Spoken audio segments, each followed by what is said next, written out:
नमस्कार, देश की बात में आप सभी का स्वागत है। मैं हूं आपके साथ यशु शुक्ला। रुक करेंगे खबरों का, लेकिन उससे पहले एक नजर सुर्खियों पर।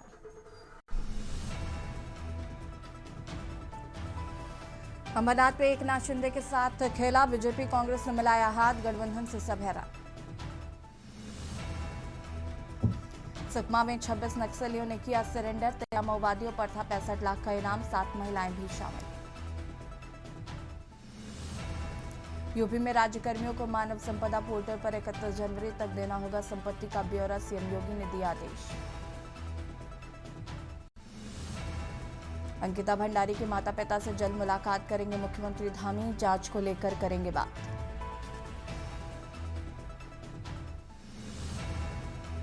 मौलाना तौकीर के बेटे फरमान पर एनडीपीएस एक्ट में रिपोर्ट दर्ज, बाग में मिली थी क्रिस्टल ड्रग्स।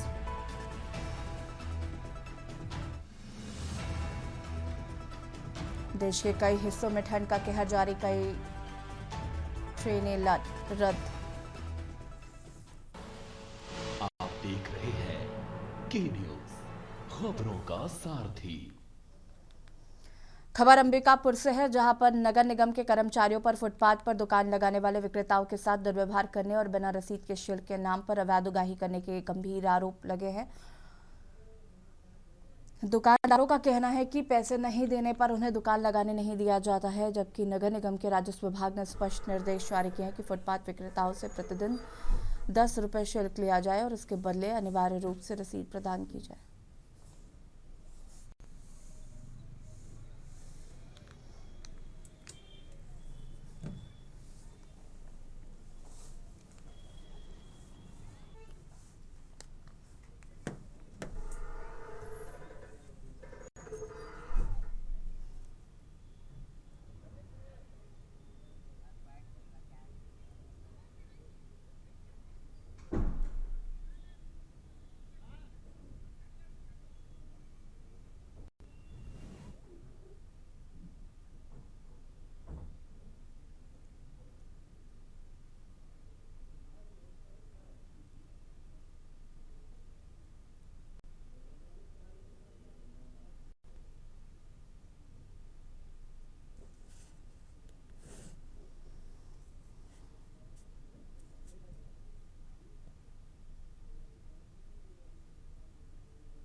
दुकान लगाते हैं, निगम के कर्मचारी आते हैं, आपको पैसा लेते हैं, पर्ची देते हैं कि नहीं देते हैं? नहीं, पर्ची नहीं देते हैं। पैसा लेते हैं डेली बेस पे 10 रुपए, पर्ची नहीं देते हैं। क्या बोलते हैं? देते ही नहीं है वो, तो बस हम भी नहीं मांगते हैं। तो उनसे आप कभी मांगे कि नहीं मांगे पर्ची? मांगते हैं तो दे देते हैं, नहीं तो नहीं देते हैं, ऐसा है उनका काम। और उड़न दस्ता फिर आती है तो कार्रवाई करती है? कार्रवाई करती है, हटाओ ऊपर से, अब वहाँ देखो हटवा दिए, नीचे लगाए थे। मैं अपना स्टॉल लगाती हूँ अचार का, और एक्चुअली मेरी अभी फिलहाल में ही एग्जाम्स चल रहे हैं कॉलेज के, बीए 3rd सेमेस्टर की छात्रा हूँ मैं। तो अखिलेश पांडे नाम के एक व्यक्ति आए जो उसमें नगर निगम में काम करते हैं, तो वो सबको हटाने का काम करते हैं, है ना, फ्लाइंग मतलब उड़न दस्ता में आते हैं। तो वो मेरे को बोल रहे हैं कि हर 2 दिन में तुम्हारा ठेला नीचे लग जाता है। मैंने बोला सर ये क्या लैंग्वेज है, ठेला क्या बोलना क्या चाहते हैं, ठेला तो मत बोलिए कम से कम। अब भाई कोई जीरो से ही तो आगे बढ़ता, ठेला नहीं बोलना चाहिए था आपको। देखिए ये तो गलत बात है, कर्मचारियों को ये हक नहीं किसी पब्लिक के साथ इससे अभद्र व्यवहार करें। एक समझाइश के लिए हम लोग उनको अथराइज किए हैं, ना कि किसी को गाली गलौज देने के लिए। गलत बात है, उनको नहीं करना चाहिए। किसी के साथ इस तरह का अनुचित व्यवहार हम यदि हम सही पाए गए तो हम भी बर्दाश्त नहीं करेंगे। उनको भी, जो भी व्यक्ति वहाँ अभद्र व्यवहार कर रहे हैं किए हैं, उस जो चार्ज में है तो वहाँ से भी हटा दिया जाएगा। क्योंकि कहीं ना कहीं एक इंसानियत के नाते हमको लगता है कि किसी व्यक्ति को एक समझाइश देने के लिए उनको कर्मचारी को भेजा जाता है, ना कि उनसे अभद्र व्यवहार के लिए। खबर बेमेतरा से है, जहां जिले में संचालित सैकड़ों मेडिकल स्टोर इन दिनों जन स्वास्थ्य के लिए बड़ा खतरा बन गए हैं। और एक चौंकाने वाले खुलासे के अनुसार बेमेतरा के ग्रामीण और शहरी क्षेत्रों में अधिकांश दवा दुकानें बिना किसी पंजीकृत फार्मासिस्ट की मौजूदगी के चल रही हैं। नियमों को ताक पर रखकर कई संचालकों ने फार्मासिस्टों के लाइसेंस मात्र 7 से 8 हज़ार रुपये महीने के किराए पर ले रखे हैं, जबकि अक्सर फार्मासिस्ट दुकान से नदारत रहते हैं।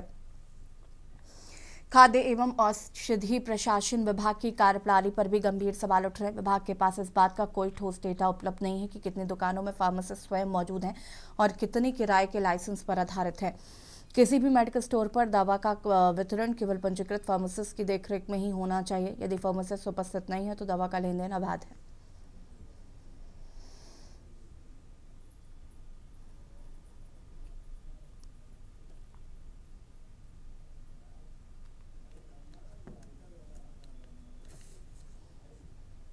सबसे पहले आप सब ला मैं नए वर्ष के बधाई देना चाहता हूँ। मोर नाम शत्रुघ्न सिंह साहू है।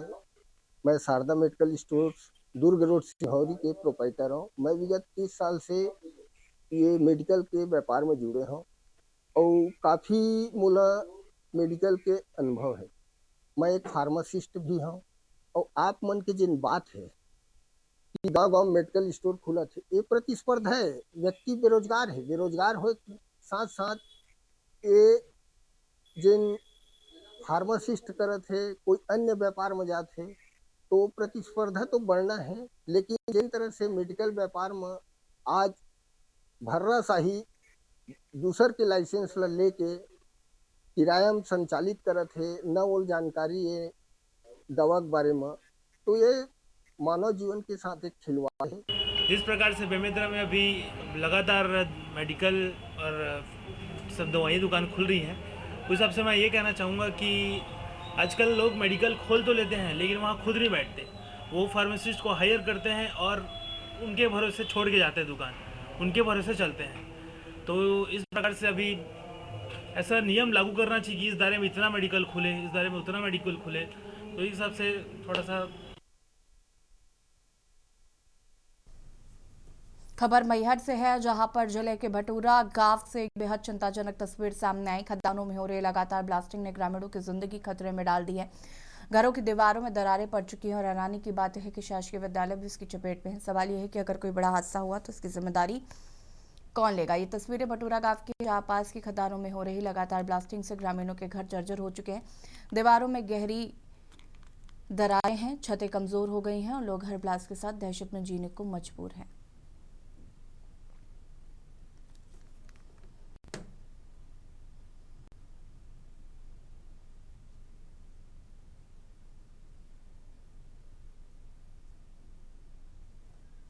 के आसपास खदान है। खदान जब चलती हैं तो तरह धूल उड़ता है। विद्यालय का जो दीवार हिलने लगती है, मसाला झड़ रहा है, लड़के डरते हैं। नींव जो है, नींव के पूरी मिट्टी झड़ गई है। बरसात में बच्चों को ये डर के कारण बाहर बैठाते हैं। कुछ लड़के डर के मारे स्कूल भी नहीं आते। ब्लास्टिंग होती है, 300-400 हुले इकट्ठे फायर में चलाते हैं। घर पूरे नए नए घर बनाए, एक तो अब दोबारा हम बना नहीं सकते, हमारी शक्ति नहीं है दोबारा बनाने के लिए। वो घर पूरे चटक गए। आदमी निस्तार करने गया, ब्लास्टिंग कर दिए, पत्थर लग जाता है, पूरे जमीन में पत्थर पड़े हैं और प्रदूषण अलग उड़ रहा है। गंध है, कुछ शिकायत करो, कुछ बोलो तो गांव के लोग बोलने नहीं देते, क्योंकि काम वही लोग कर रहे हैं गांव के। यहाँ होती है, पथरा आता है, स्कूल है, घर है, दीवार है, तो सब चिटकते हैं। तो ऐसे एकदम से चलता है ना, तो पानी पीते हैं, यो पानी भी कंधा हो जाता है। अच्छा, पानी भी दूषित हो जाता है? दूषित हो जाता है। हाँ। कंधा निकालने लगता है। अच्छा, तो अपने ब्लॉक से चला रहा है तो तेज बिल्कुल। हम शासकीय माध्यमिक शाला भटूरा में पढ़ने आते हैं। इधर की दीवारें गिरने लगती है, ब्लास्टिंग होती है तो कहीं मामा उमक जाते हैं तो धूल उड़ने लगते हैं। शासकीय माध्यमिक शाला भटूरा में पढ़ते हैं और यहाँ अगल बगल बहुत सारी खदानें हैं। जब ब्लास्टिंग होती है तो कभी कभी यहाँ की छतें गिरने लगती हैं, वो सीमेंट गिरने लगते हैं, इसलिए हम बाहर बैठते हैं, यहाँ अंदर नहीं पढ़ पाते हैं। जब हम घर से आते हैं तब ब्लास्टिंग अगर होती है तो कभी कभी हम लोग डर जाते हैं। अच्छा, पढ़ते हो जब तो ब्लास्टिंग की वजह से कभी कुछ हुआ है कि छत गिरने लगा हो, कुछ हुआ हो कभी? बहुत बार ब्लास्टिंग होने के कारण छत में दरार आ जाती हैं और नींव भी कमजोर हो गई हैं। सरकार जहां स्वच्छ भारत अभियान, बेटी बचाओ बेटी पढ़ाओ का नारा बुलंद कर रही है, तो वहीं पर कुछ दिन पहले दूषित पानी से इंदौर में लगभग 15 मौतें हुई थी। और ऐसा ही मामला सीहोर के शासकीय doctor Bhimrao Ambedkar ITI college के छात्रावास से आई तस्वीरें इन दावों की पोल खोलती नजर आ रही हैं। हॉस्टल में रहने वाली छात्राओं को दूषित और इल्ली वाला भोजन, बदबूदार गंदा पानी और मूलभूत सुविधाओं की भारी कमी का सामना करना पड़ रहा है। छात्राओं के आरोप है कि उनका कहना है कि कई बार भोजन में इल्ली और कॉकरोच निकल चुके हैं, जिससे उनकी सेहत पर सीधा खतरा मंडरा रहा है। इसके बावजूद जिम्मेदार अधिकारियों ने अब तक कोई ठोस कदम नहीं उठाया। हॉस्टल के वाटर कूलर महीनों से साफ नहीं किए गए, जिसके कारण छात्राओं को बदबूदार और दूषित पानी पीने के लिए मजबूर होना पड़ रहा है। गर्म पानी तक नहीं है, टूटे टॉयलेट, बाथरूम। छात्राओं ने कलेक्टर से की शिकायत। हॉस्टल की व्यवस्था यहीं खत्म नहीं होती। कड़ाके की ठंड के बावजूद गर्म पानी की कोई व्यवस्था नहीं है। छात्राएं मजबूरी में ठंडे पानी से नहाने को विवश है।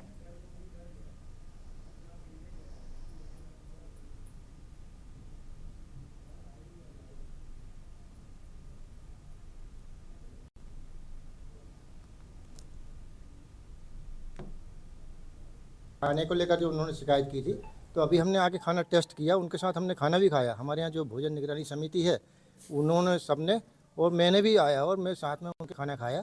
खाना बढ़िया है। बच्चे भी, आप बच्चों से भी डायरेक्ट पूछ सकते हैं कि खाना कैसा आया, ठीक है ना। और हम पर आगे भविष्य में भी भोजन निगरानी समिति जो है, उसको हमने निर्देश दे रखे हैं कि कभी भी खाना खराब आए तो तुरंत रिपोर्ट करें, ताकि हम जो भोजन सप्लाई करता है उनके खिलाफ कार्रवाई भी कर सकें, है ना। तो हमारे सर लोग बोलते हैं कि तुम बाहर से खरीद लो, क्या तो लाइब्रेरी में उपलब्ध नहीं। कम से कम 5 से 10 साल पुराना सिलेबस है। कम से कम लड़कियां जब हमेशा न्यू ईयर न्यू एडमिशन अगर लेती है, तो कम से कम पढ़ने की चीजें तो ठीक होनी चाहिए। मैं फैशन डिजाइनर के यानी छात्र हूँ। वहाँ पर जो सिलाई मशीन से होती है, कम से कम 4 साल से खराब थी। खाने में कीड़े निकलते हैं और कीड़े की वजह से मुझे प्रॉब्लम हुई थी। मैं 5 दिन तक हॉस्पिटल में एडमिट थी।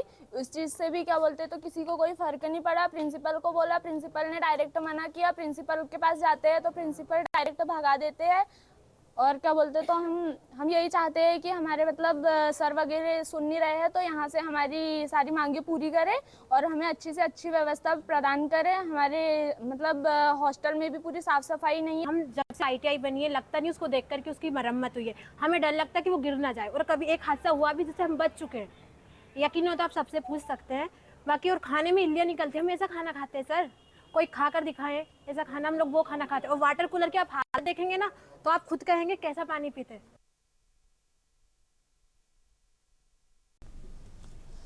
खबर डोईवाला से है, जहां पर जौलीग्रांट क्षेत्र में भारतीय जनता युवा मोर्चा के नवनियुक्त ऋषिकेश जिलाध्यक्ष शिवम टुटेजा और प्रदेश सह कोषाध्यक्ष के स्वागत में एक भव्य स्वागत कार्यक्रम का आयोजन किया गया। कार्यक्रम में युवा मोर्चा के कार्यकर्ताओं ने उत्साहपूर्वक भाग लेते हुए संगठन को मजबूत करने का संकल्प लिया है। कार्यक्रम को संबोधित करते हुए वक्ताओं ने शिवम टुटेजा को नई जिम्मेदारी के लिए शुभकामनाएं दी और विश्वास जताया कि उनके नेतृत्व में युवा मोर्चा क्षेत्र में संगठनात्मक गतिविधियों को नई दिशा देगा।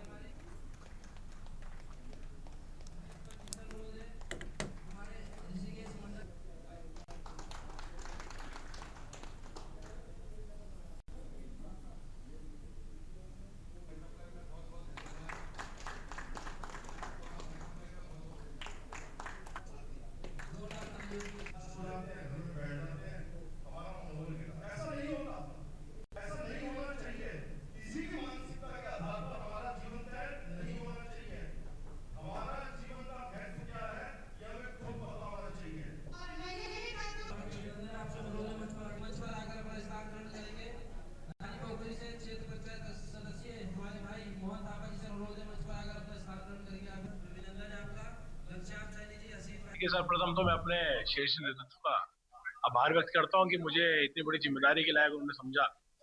और 27 के चुनाव निश्चित तौर पे भारतीय जनता पार्टी जीतती हुई दिखाई दे रही है। आप देखें तो विपक्ष के पास कुछ सरकार के खिलाफ के मुद्दे नहीं है। हम एक मुद्दे तो दुनिया भर के रोज नया मुद्दा पैदा कर देते हैं, वो कोई विषय नहीं है, वो बहुत बड़ा विषय भी नहीं है।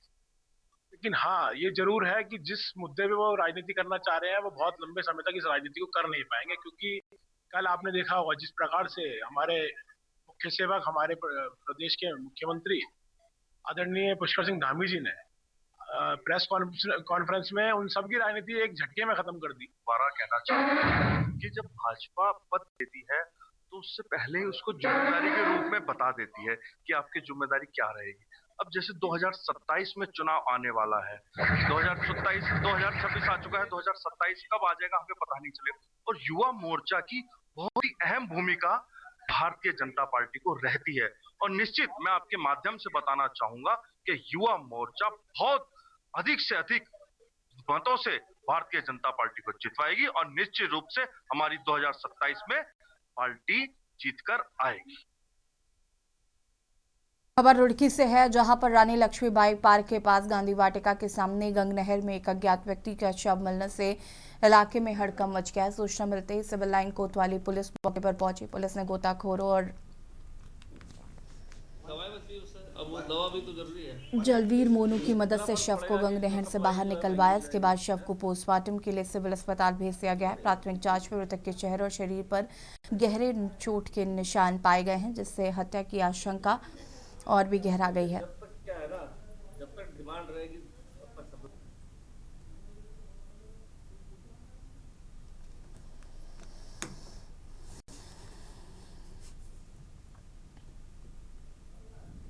तो सब इसीलिए क्या जाता है कि दवाई बनती है उससे। अब वो दवा भी तो जरूरी है। इतना फर्क पड़ेगा कि जो सप्लाई जो है महंगी हो जाएगी।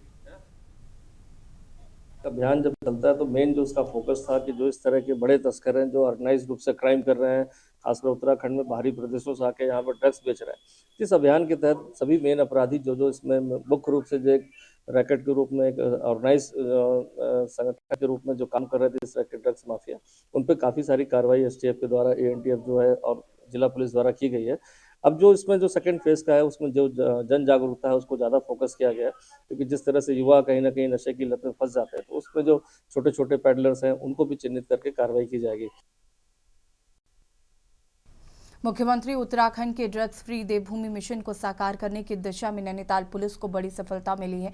वरिष्ठ पुलिस अधीक्षक नैनीताल डॉक्टर मंजुनाथ टीसी के कड़े निर्देशों पर जिले में मादक पदार्थों की तस्करी के विरुद्ध चलाया जा रहा है विशेष अभियान के तहत काठगोदाम पुलिस ने एक नशा तस्कर को भारी मात्रा में स्मैक के साथ गिरफ्तार किया। पुलिस अधीक्षक नगर हल्द्वानी मनोज कुमार कात्याल के मार्गदर्शन, क्षेत्राधिकारी लालकुआ दीपशिखा अग्रवाल के पर्यवेक्षण तथा थानाध्यक्ष काठगोदाम विमल मिश्रा के नेतृत्व में गठित पुलिस टीम ने दिनांक 6 जनवरी 2026 को काठगोदाम क्षेत्र में कुंवरपुर कोलापुल बाईपास रोड के बाद चेकिंग अभियान चलाया।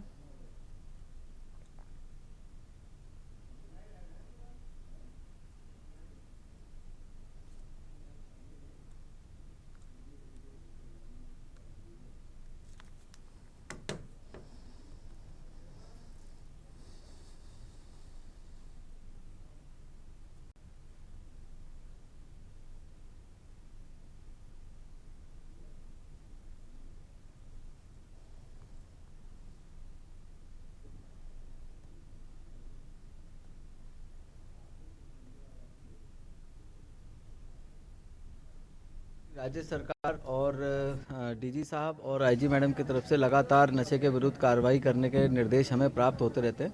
उसी क्रम में एक बड़ी सफलता हम लोगों को मिली है, जहां पे थाना काठगोदाम के अंतर्गत हम लोगों ने एक नशे की बड़ी खेप 275 ग्राम्स स्मैक हम लोगों ने बरामद की है, जिसकी अनुमानित कीमत लगभग 82 लाख रुपए है। और उसमें हमने एक अभियुक्त को गिरफ्तार किया है और अभियुक्त को गिरफ्तार करने के दौरान कुछ जानकारियां हमें प्राप्त हुई हैं, जिसके आधार पर हम लोग इसकी बैकवर्ड और फॉरवर्ड लिंकेजेस जो है हम लोग ट्रेस कर रहे हैं।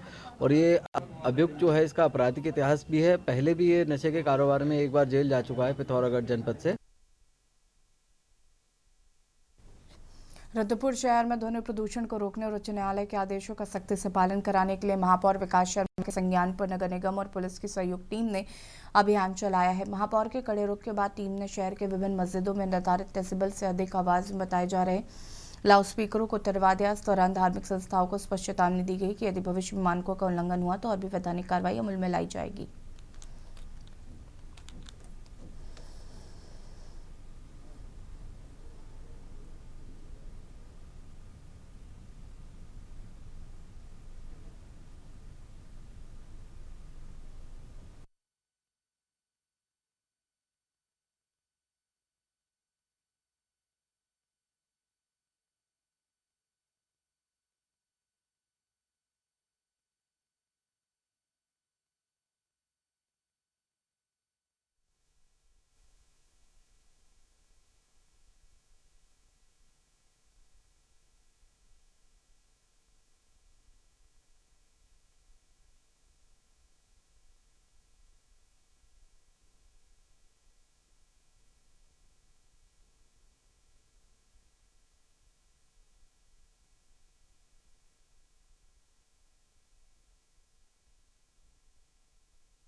खबर हल्द्वानी से, जहां पर बांग्लादेश में हो रहे हिंदुओं के खिलाफ अत्याचार और छात्रों की हत्या के मामले में हल्द्वानी विधायक सुमित हृदयेश ने विरोध जताते हुए भारत सरकार से मांग की है कि इस पर सख्त कार्रवाई होनी चाहिए। विधायक समिति निर्देश ने कहा है कि पूरी दुनिया में इस समय हिंदुओं के साथ अत्याचार बढ़ रहे, बांग्लादेश में हुई घटनाएं शर्मसार करने वाली हैं।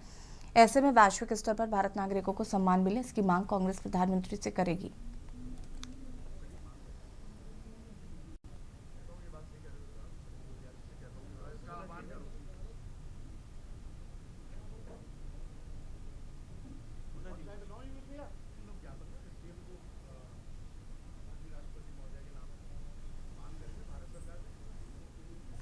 साइंटिफिक से क्या होगा? आप ट्रेड कर रहे हो, 100 चीजों में उनकी मदद कर रहे हो, एड दे रहे हो। कांग्रेस कहीं प्रदर्शन नहीं है, पूरे देश भर में करेंगे। और मेरा आह्वान भी है कांग्रेस पार्टी के सारे लोगों से कि आप इस विषय में अवश्य वो करिए, मांग करिए। ही वाकई में परेशानी का सबब भविष्य के लिए बनने वाला है। विशेषतम बांग्लादेश की अगर बात करूं, आज ही महानगर अध्यक्ष जी से बात करी, अभी जिला अध्यक्ष जी से भी बात करूंगा और कल कांग्रेस एक ज्ञापन भी देगी कि भारत सरकार कठोर कार्रवाई बांग्लादेश की सरकार के खिलाफ करे और अवश्य इसमें स्टैंड लेना बहुत बड़ी ज़रूरत है।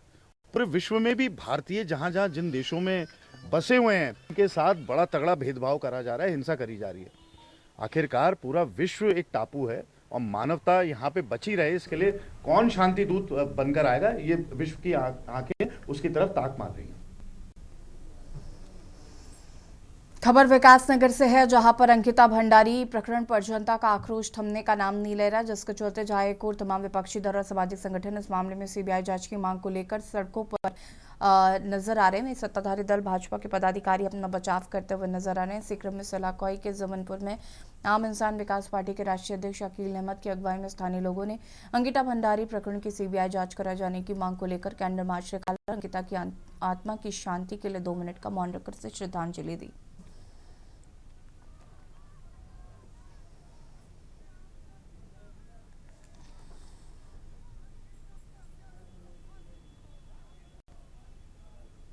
सबको सड़कों पे आना भी चाहिए, क्योंकि ये मामला सिर्फ एक जाति का और एक धर्म का नहीं है, क्योंकि बेटी सबके घर में है और चाहे वो हिंदू हो, मुसलमान हो, सिख हो, सबकी बेटी और बहन बहन होती है। तो जिन्होंने भी उनकी बहन के साथ दुष्कर्म किया, उन दरिंदों को फांसी होनी चाहिए। और मेरी सरकार से गुजारिश है कि आप जल्दी से जल्दी इस मामले की संज्ञान लें कि आप सबको मालूम है कि सारा विपक्ष आज हल्ला बोल रहा है, लेकिन सरकार भी चुप है। इस केस में अभी तक सीबीआई जांच नहीं हुई है और सरकार अपने लोगों को बचाने का काम कर रही है, अपने नेताओं को बचाने का काम कर रही है। सरकार गंभीर नहीं है इस मामले में।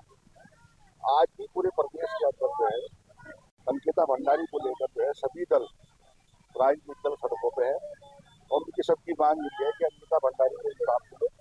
जिस तरीके से उनके पूर्व विधायक के द्वारा जो कुछ नाम उजागर किए गए।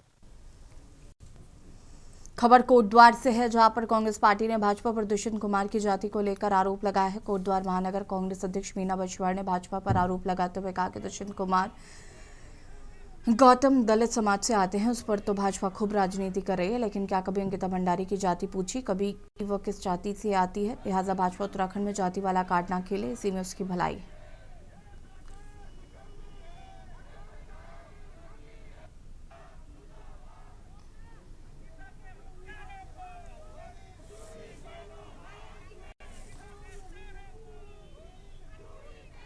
उत्तराखंड के अभी पिछले 10 सालों में 10 साल से बीजेपी की सरकार है, 10 साल से दलितों पे इतना अत्याचार हुआ, तब तो उनकी आवाज नहीं निकली। और आज वो कह रहे हैं कि दुष्यंत गौतम की जाति अनुसूचित जाति से आते हैं या पिछड़ी जाति से आते हैं। तो आप ये बताइए अंकिता भंडारी किस जाति से है? आज से 2 साल पहले आपने अंकिता भंडारी की जाति क्यों नहीं बताई? तो मेरा आपसे ये अनुरोध है, जाति जाति का खेल ना खेलें, बच्ची को न्याय दिलाएं और न्याय की बात करें। और इससे बढ़कर आपके लिए कोई जातिवाद नहीं होगा, आप उत्तराखंड की बेटी को न्याय दिलाएं। और यहाँ रुकेंगे छोटे से ब्रेक के लिए, जल्द हाजिर होते हैं। ब्रेक के बाद एक बार फिर से आप सभी का स्वागत है। खबर हरिद्वार से है, जहां पर सुबह घने कोहरे की सफेद चादर में लिपटे नजर आई हर की पौड़ी स्थित ब्रह्मकुंड समेत आसपास के गंगा घाटों पर घना कोहरा छाया रहा, जिससे दृश्यता काफी कम हो गई। गंगा तट पर पहुंचने वाले श्रद्धालु और इसके चलते ठंड में इजाफा हो गया और शीतलहर जैसी स्थिति बनती नजर आ रही है। गंगा घाटों पर नमी और सर्द हवाओं के कारण तापमान में गिरावट दर्ज की गई है।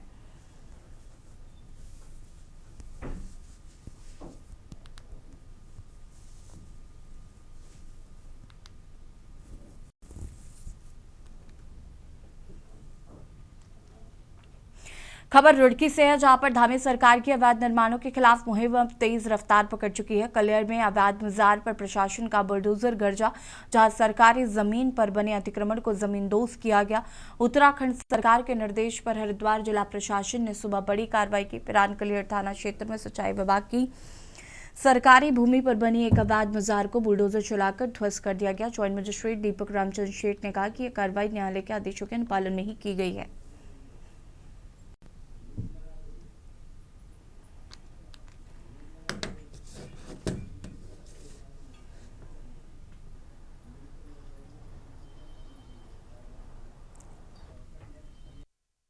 बना हुआ रिलीजियस स्ट्रक्चर था। माननीय सुप्रीम कोर्ट के गाइडलाइंस अनुसार पूरा प्रक्रिया खत्म करने के बाद आज तिथि नियत करते हुए पुलिस प्रशासन और यूपी इरिगेशन के द्वारा इस स्ट्रक्चर को हटाया जा रहा है और अभी काम चल रहा है। पूरा प्रक्रिया ख़त्म करने के बाद उनको नोटिस और नोटिस के तामील के बाद उनको कई ऑब्जेक्शंस है, उसको सुनवाई और कहीं भी माननीय कोर्ट में भी उनका अपील है, ऐसा वाला चीज़ों के लिए हमें सुनवाई का मौका देते हुए उसका प्रक्रिया ख़त्म होने के बाद ही सुप्रीम कोर्ट का रिलीजियस स्ट्रक्चर का डिमोलिशन का गाइडलाइंस है, उन्हीं के अनुसार प्रक्रिया और कार्रवाई किया जाएगा। देहरादून से खबर, जहां पर अंकिता भंडारी हत्याकांड को फिर सुर्खियों में लाने वाली अभिनेत्री उर्मिला सनावर देर रात पहुंची देहरादून पहुंचते ही उर्मिला सनावर ने चुनिंदा बातें साझा की हैं। उन्होंने कहा है कि जल्द ही सबूतों के साथ पुलिस के सामने पेश होंगी। उर्मिला सनावर के साथ स्वामी दर्शन भारती मौजूद देहरादून पहुंचे और दोनों की मौजूदगी में सियासी और प्रशासनिक हलकों में हलचल। अभिनेत्री का दावा है कि अंकिता भंडारी हत्याकांड से जुड़े अहम सबूत उनके पास मौजूद हैं, सही वक्त पर जांच एजेंसियों को सौंपे जाएंगे।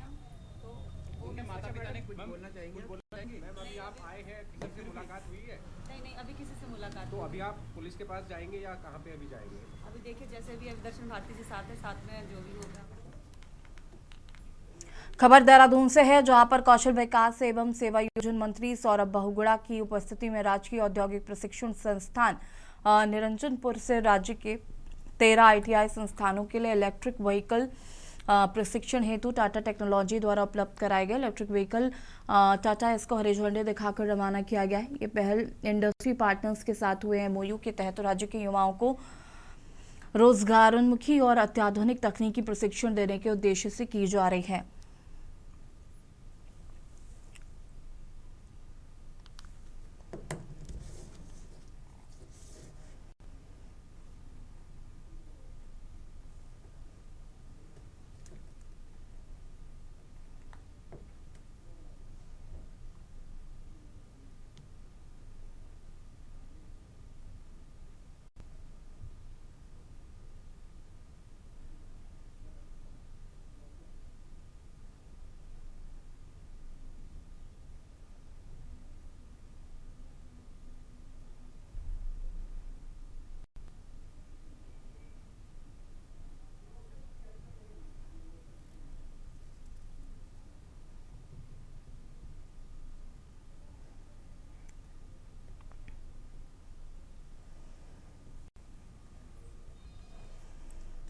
सर्दियां बढ़ते ही दिल की बीमारी बढ़ने लगती है। बुजुर्गों को इस समय बेहद सतर्क रहना चाहिए, लेकिन कोरोना संकट के बाद ऐसे हार्ट अटैक के मामले सामने आए जिससे सबको सोचने पर मजबूर कर दिया। ऐसे में अगर सही समय पर सही इलाज मिल जाता तो बीमार व्यक्ति की जान बच सकती थी। वहीं कन्नौज में दिल की बीमारी से ग्रसित व्यक्ति आज पर बीते 9 सालों से ज्यादा समय पर ताला लगा हुआ है, जिसके चलते कन्नौज से प्रतिदिन मरीज को करीब 100 किलोमीटर दूर कानपुर या फिर 150 किलोमीटर दूर सफाई भागना होता है। कई बार तो हार्ट की समस्या से लोगों को समय नहीं मिल पाता और मरीज की जान तक चली जाती है। मेडिकल कॉलेज और जिला अस्पताल की बात की जाए तो रोज यहाँ 50 से ज्यादा हृदय की समस्या से ग्रसित मरीज आते हैं।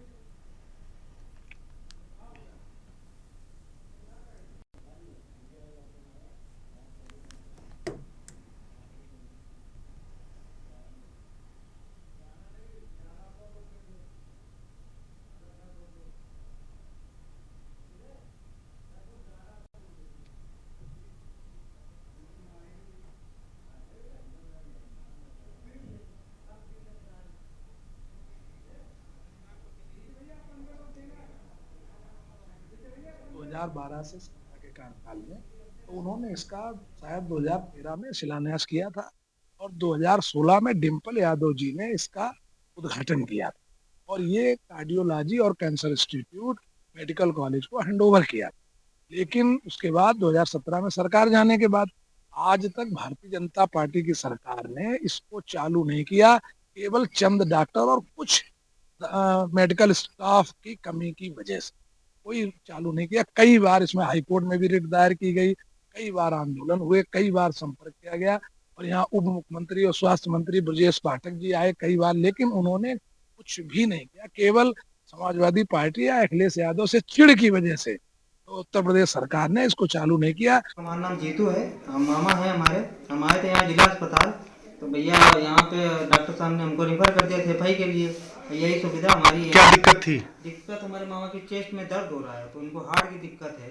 तो डॉक्टर साहब उनको सब कुछ बता दिए हैं, अब बोल रहे हैं कि आप यहाँ से FI ले जाइए, दुकान को ले जाइए। अब सुविधा यहाँ पे है नहीं, तो यहाँ पे सुविधा हमारी मेडिकल कॉलेज में होती है, हमारे तिरवा में, हम वहाँ ले जाते। खबर लखनऊ से है, जहां पर इस्लामिक सेंटर ऑफ इंडिया के प्रवक्ता मौलाना सूफिया निजामी ने दिल्ली में हुई बुलडोजर कार्रवाई पर सवाल उठाते हुए कहा कि ये इत्तेफाक है या कोई साजिश। उन्होंने कहा कि इनकलाबी कार्रवाई या सड़क चौड़ीकरण मामले में हमेशा मस्जिद, मजार या किसी कब्रिस्तान पर ही बुलडोजर चलाए जाने की खबरें क्यों सामने आती हैं। उन्होंने कहा कि बात दिल्ली में जो हुआ वहां के स्थानीय बाशिंदों को भरोसे में लिए जाने पर सामने आया। सूरत हाल न बनता, कोर्ट के ऑर्डर का वहां रहने वालों के साथ सभी लोग सम्मान करते हैं। उन्होंने कहा कि वहां पर पत्थर चलाए जाने की वो निंदा करते हैं, इसके बावजूद कहना चाहते हैं कि वहां के लोगों को अगर भरोसे में ले लिया जाता तो इस तरह के हालात ना बनते।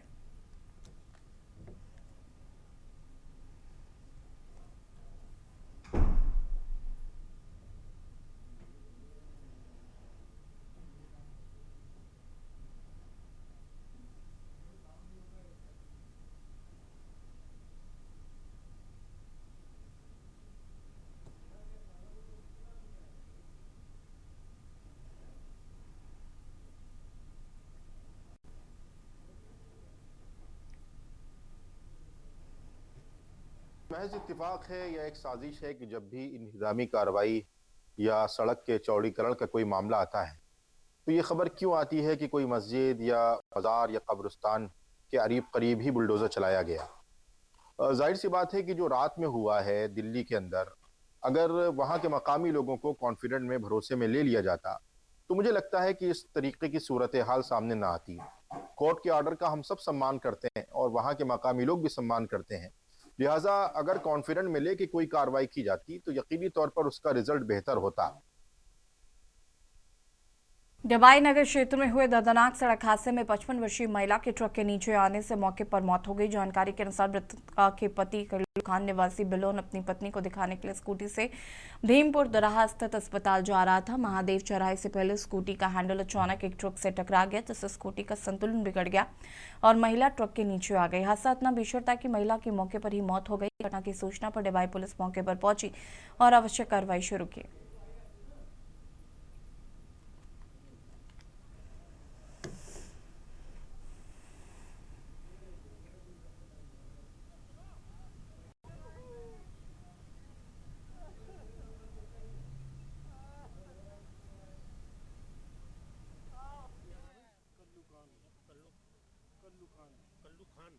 कहाँ से आ रहे थे आप? बेलोन से आ रहे थे। और जा कहाँ रहे थे? भीमपुर दराहे अस्पताल जा रहे थे।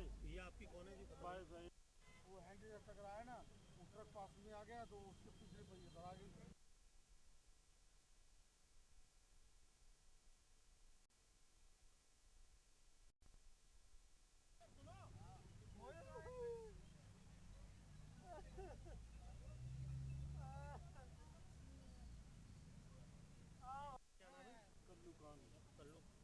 कल्लू खान कहाँ से आ रहे थे आप? बेलोन से आ रहे थे। और जा कहाँ रहे थे? भीमपुर दराहे अस्पताल जा रहे थे। ये आपकी कौन है जी?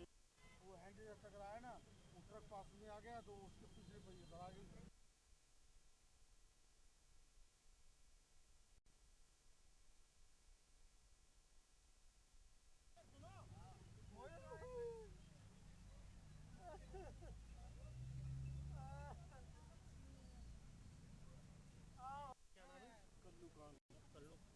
कल्लू खान कहाँ से आ रहे थे आप? बेलोन से आ रहे थे। और जा कहाँ रहे थे? भीमपुर दराहे अस्पताल जा रहे थे। ये आपकी कौन है जी? वो हैंडी जब टकराया ना, वो ट्रक पास में आ गया तो उसके पिछले पहिए दबा गई।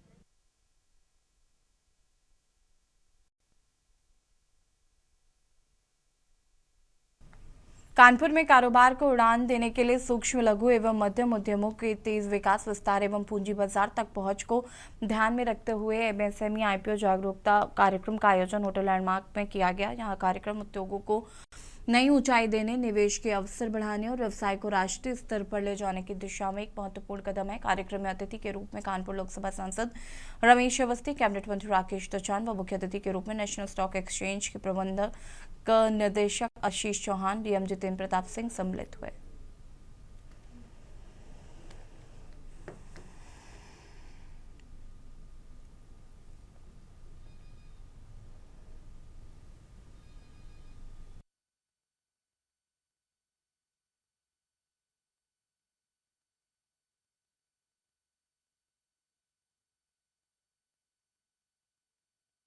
प्रधानमंत्री जी ने विकसित भारत का सपना देखा है।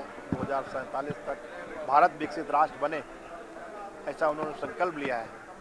हम सब लोग भी चाहते हैं उनके विजन को आगे बढ़ाते हुए कानपुर भी विकसित कानपुर बने। कानपुर का जो औद्योगिक स्वरूप है वो वापस आए, तो उसके लिए तमाम उद्योग हैं, उनको अर्थ की समस्या होती है, वो अपनी कैसे अर्थ के संसाधनों को बढ़ाएं। आज आदरणीय सांसद श्री रमेश अवस्थी जी के आग्रह से एनएससी ने यहाँ पर एसएमई के कैसे लिस्टिंग करते हैं उसके ऊपर कार्यक्रम का आयोजन किया था उद्योजकों को बताने के लिए।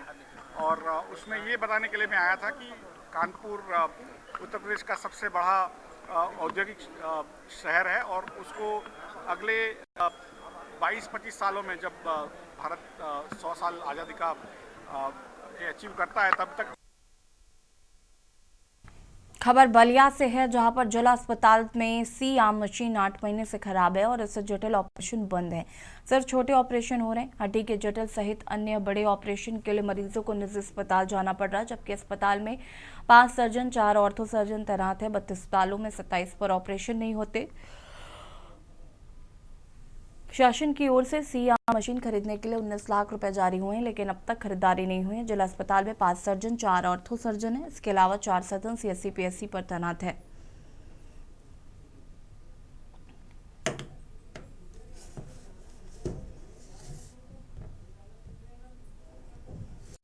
देखिए, बलिया अस्पताल की हालत बहुत अच्छी नहीं कही जाएगी। निश्चित रूप से बलिया में मेडिकल कॉलेज बनने वाला है, ऐसी बातें मंत्री जी ने कही है कि शीघ्र बन जाएगा, लेकिन उसको बनने में टाइम लगेगा। उससे पहले बलिया की चिकित्सा व्यवस्था यदि सुदृढ़ नहीं हुई तो बलिया की हालत बहुत खराब है। ये एक रेफरल सेंटर बन के रह गया है बलिया का अस्पताल। यहाँ पर 9 से अधिक सर्जन होते हुए भी मात्र पथरी और गिल्टी का ऑपरेशन कर देते हैं लोग, थोड़ा बहुत हार्निया का ऑपरेशन कर देते हैं। इसके अलावा ये लोग कोई काम नहीं करते हैं। और आज जैसे ठंड का माहौल चल रहा है, इसमें हार्ट के लिए तो कोई यहाँ पे सर्जन नहीं है, कोई डॉक्टर तक नहीं है, स्पेशलाइज्ड हार्ट के लिए कोई डॉक्टर तक नहीं है। बढ़ते ठंड मौसम को देखते हुए जिस तरह से जिला अस्पताल में तमाम व्यवस्थाएं दिखाई जा रही है, की जा रही है, तो आज हम जिला अस्पताल में रियलिटी चेक के दौरान यहाँ पहुंचे और देखे कि यहाँ पे जो व्यवस्थाएं हैं और मरीजों को कौन कौन सी व्यवस्थाएं मिलनी चाहिए और क्या हकीकत है, इसको जानने के लिए हम हमारे साथ एसके यादव, सुजीत कुमार यादव सीएमएस से हम इनसे जानना चाहेंगे कि क्या क्या व्यवस्थाएं उपलब्ध कराई जा रही है और किस तरह का आपने पीसी रखा था। जी सर। बहुत बहुत धन्यवाद। जहाँ तक मौसम की बात की आपने, ठंड कड़ाके की पड़ रही है, हालांकि आज थोड़ा सा राहत है। इसको देखते हुए शासन के निर्देश के अनुसार सारे वार्डों में हीटर, ब्लोअर, ऑयल हीटर, रजाई, गद्दे, कंबल, इन सारी सुविधाओं को प्राप्त करा दिया गया है। और सारा टेम्परेचर जो है, जिस वार्ड में जाइएगा हर वार्ड का टेम्परेचर एक अनुकूलित मिल रहा है, समय के हिसाब से एक अनुकूलित जो टेम्परेचर मिल रहा है। इसके साथ साथ हमारे पास 10 बेड का रैन बसेरा भी है। तो ये थे हमारे साथ सीएमएस एसके यादव जी, जिनका साफ कहना है कि यहाँ पे सर्जन की भी तैनाती है और यहाँ पे आर्थोपेडिक के जो डॉक्टर हैं उनका हमेशा मरीजों के लिए विशेष रूप से इलाज कराया जाता है। और रह गई बात की है कि जो भी यहाँ के जो टेक्नीशियन जो लैब चलाया जाता था वो 2 बजे तक चलाया जाता है, उसको 24 घंटा कर दिया गया है। और सीटी स्कैन भी जो है 24 घंटे और एक्सरे सीटी स्कैन के साथ 24 घंटा कर दिया गया है। जो भी घटना होती है तमाम उसके लिए जो CMS सर है वो अपने कर्मचारियों को साफ निर्देश दिए हैं कि बेल बजने के बाद तत्काल वहां पे पहुंचकर और 24 घंटे की जो सुविधा है मरीजों को उपलब्ध कराया जाए। बलिया से कृष्णकांत पांडे, के न्यूज इंडिया।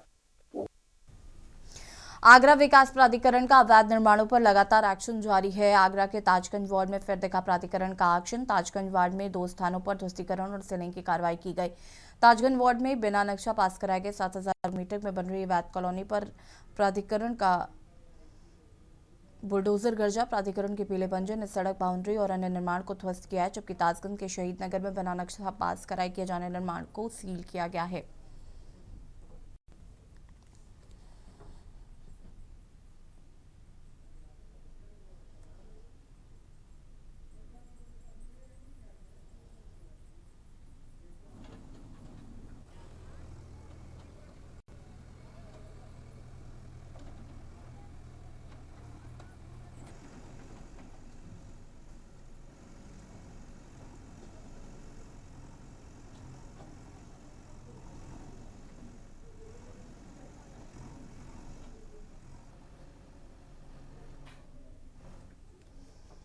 खबर अमरोहा से है, जहां पर सैद नगली थाना क्षेत्र के गांव देरा में एक दरिंदे ने महज 4 वर्षीय मासूम बच्ची के साथ हैवानियत की सारी हदें पार कर दी।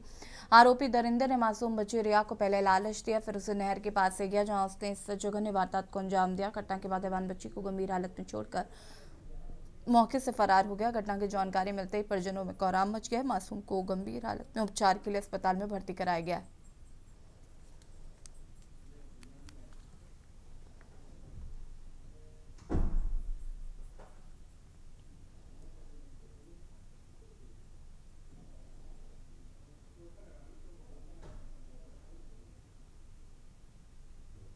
यहाँ पे एक 4 साल की बच्ची वो नानी के यहाँ आई हुई थी, तो उसे कोई बेला फसला के ले गया करीब 6-7 बजे का टाइम पर, लगभग 6 या तो हमें सूचना मिली नहर पर जाके कि बच्ची बुरी हालत में पड़ी थी। किसी ने सूचना दी, जाके देखा तो पुलिस को फ़ोन किया, पुलिस आ गई मौके पे। अब हम ये चाहते हैं कि जो भी मुलजिम है उसे कड़ी से कड़ी सजा मिलनी चाहिए, कानून से यही हेल्प चाहते हैं। सैद नगली क्षेत्र अंतर्गत शाम के समय एक नाबालिग 3.5 वर्षीय बच्ची के साथ दुष्कर्म करने की सूचना प्राप्त हुई थी। सूचना पे तत्काल मौके पे पुलिस पहुंची तो परिवारजन द्वारा ये बताया गया कि शाम के समय ये घर के बाहर खेल रही थी, किसी अज्ञात व्यक्ति द्वारा इसे बेला फुसला कर ले जाया गया तथा इसके साथ गलत काम किया गया। इसमें आसपास के CCTV फुटेजेस देखे जा रहे हैं। अभियुक्त के पहचान सुनिश्चित करने के लिए प्रयास जारी है। इसमें पीड़िता बच्ची का मेडिकल की कार्रवाई की गई है, इसकी स्थिति सामान्य है। परिवारजन की तहरीर के आधार पर मुकदमा पंजीकृत किया जा रहा है। शीघ्र ही अभियुक्त की गिरफ्तारी सुनिश्चित की जाएगी। सीएम योगी ने लखनऊ में प्रेस कॉन्फ्रेंस के दौरान कांग्रेस समेत इंडी गठबंधन पर निशाना साधा है। सीएम योगी ने कहा कि कांग्रेस ने लंबे समय तक देश के संसाधनों पर डकैती डाली। कांग्रेस ने सियासत के लिए विकास का विरोध किया। पहले की जनता सरकार से त्रस्त थी। उन्होंने ये भी कहा कि राज्य विकसित होंगे तभी भारत विकसित होगा। सीएम योगी ने कहा कि हमारी प्रेस कॉन्फ्रेंस संसद के हालिया शीतकालीन सत्र के दौरान प्रधानमंत्री द्वारा उठाए गए महत्वपूर्ण कदमों के बारे में है। एक्ट 2025 अगर हम इसकी उन विशेषताओं को देखेंगे, एक पारदर्शी प्रक्रिया, रोजगार सृजन की अधिक गारंटी और ग्रामीण क्षेत्र में अस्थायी परिसंपत्तियों के निर्माण के लिए यानी ग्रामीण इंफ्रास्ट्रक्चर में वृद्धि करने के लिए एक महत्वपूर्ण अधिनियम पारित हुआ है और ये विकसित भारत की आधारशिला बनेगी। विकसित भारत का लक्ष्य तभी साकार हो सकता है जब राज्य विकसित होंगे। राज्य विकसित तब होंगे जब हमारी आधारभूत इकाई गांव है ये विकसित होंगे। ग्रामीण अर्थव्यवस्था को जब हम सशक्त बनाएंगे, किसान हमारा आत्मनिर्भर होगा, श्रमिक को सामाजिक सुरक्षा और उसको सम्मान सुनिश्चित होगा, तब विकसित भारत की संकल्पना आगे बढ़ेगी। और उसी विकसित भारत की संकल्पना को आगे बढ़ाने के लिए उठाया गया एक महत्वपूर्ण क्रांतिकारी कदम है। मैं इसका स्वागत करता हूं और आदरणीय प्रधानमंत्री जी के प्रति उत्तर प्रदेश वासियों की ओर से हृदय से आभार भी व्यक्त करता हूं। मित्रों, ये नया कानून बनना इसलिए आवश्यक था क्योंकि जिस मनरेगा की चर्चा कांग्रेस और उसके सहयोगी दल आज ढोल पीट करके कर रहे हैं, हमें उनकी उन विफलताओं की भी चर्चा करनी चाहिए और उसके बारे में भी सोचना चाहिए। खासतौर पर अधूरी और अस्थायी परिसंपत्तियां जिनका कोई दीर्घकालीन लाभ नहीं, फर्जी जॉब कार्ड, फर्जी हाजिरी, भुगतान में कटौती जैसे व्यापक भ्रष्टाचार की शिकायतें हर एक जनपद से और हर ग्राम पंचायत से ये सुनने को मिलती थी। कमजोर सोशल ऑडिट और शिकायत के निवारण की भी कमजोर व्यवस्था, प्रशासनिक क्षमता की बाधाएं, मजदूरी में देरी जैसी समस्याएं इसमें लगातार चलती गई। खेती के मौसम के समय किसानों को मजदूर की संकट देखने को मिलते थे और एक श्रमिक जो ईमानदारी से काम कर रहा है उसको जब उसको काम की आवश्यकता है तब काम की गारंटी नहीं मिल पाती थी, और अगर उसने काम भी किया है तो उसको समय पे भुगतान नहीं होता था। रोजगार सृजन का विकास